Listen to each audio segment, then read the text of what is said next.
Hello friends, welcome to our YouTube channel be like bro. మన తెలుగు రాష్ట్రాల్లో big బాస్కి ఉన్న క్రేజ్ అంతా ఇంత కాదు. అరే ఇదంతా స్క్రిప్టెడ్ రా అని కొందరు, ఇది చూడటం టైం వేస్ట్ అని మరికొందరు అంటూ ఉంటారు. కానీ చివరకు షో స్టార్ట్ అయ్యాక అలా అన్నవారే ఈ షో చూడటం స్టార్ట్ చేస్తారు. గత 4 సీజన్స్లో సమ్మర్కి మంచి ఎంటర్టైన్మెంట్గా నిలిచింది ఈ షో.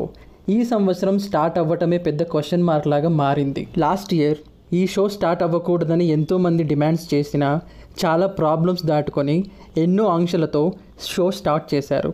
ఏ ఒక్కరికి వైరస్ ఎఫెక్ట్ అవ్వకుండా చాలా సక్సెస్ఫుల్గా షోని కంప్లీట్ చేశారు కూడా. బట్ లాస్ట్ ఇయర్తో పోలిస్తే ఈ ఇయర్ వైరస్ సెకండ్ వేవ్ అతి వేగంగా విస్తరిస్తోంది. జనాలు కూడా బయటకు రావాలంటే భయపడుతున్నారు. బట్ బిగ్ బాస్ లాంటి షోకి ఇలాంటి సిచ్యుయేషన్సే కలిసి వస్తాయి.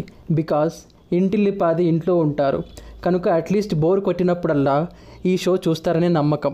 లాస్ట్ ఇయర్ ఐపీఎల్తో పాటు ఈ బీబీ షో లాంచ్ అయినప్పటికీ టీఆర్పీ ఏమాత్రం తగ్గలేదు. అదే హౌస్ ఆడియన్స్ని టార్గెట్ చేసి సీజన్ 5 స్టార్ట్ చేయాలన్న ప్రయత్నాలు జరుగుతున్నప్పటికీ ఈ సెకండ్ వేవ్ వైరస్ అడ్డుపడుతోంది. 2 months క్రితం నుండే ఈ షో కోసం సెలబ్రిటీ హంట్ను స్టార్ట్ చేశారు యాజమాన్యం.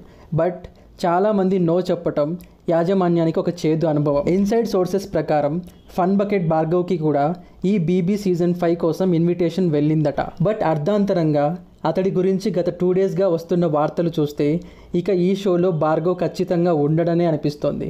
ఇక నెక్స్ట్ మన సాఫ్ట్వేర్ డెవలపర్ షణ్ముఖ్ జశ్వంత్, దుర్గారావు, తీన్మార్ సతీలకు ఇన్విటేషన్లు వెళ్ళగా వారు ఓకే చెప్పినట్లు సన్నిహిత వర్గాల సమాచారం. సో ఈ వైరస్ ఏ చిన్న గ్యాప్ ఇచ్చినా మళ్ళీ బీబీ సీజన్ 5 మొదలు కాబోతోంది. సో ఈ షో స్టార్ట్ అవ్వాలి అనుకునేవారు ఎస్ అని, స్టార్ట్ అవ్వకూడదు అనుకునేవారు నో అని మీ అభిప్రాయాలు కామెంట్స్లో పోస్ట్ చేసి మరిన్ని లేటెస్ట్ అప్డేట్స్ కోసం మన ఛానల్ సబ్స్క్రైబ్ చేయండి.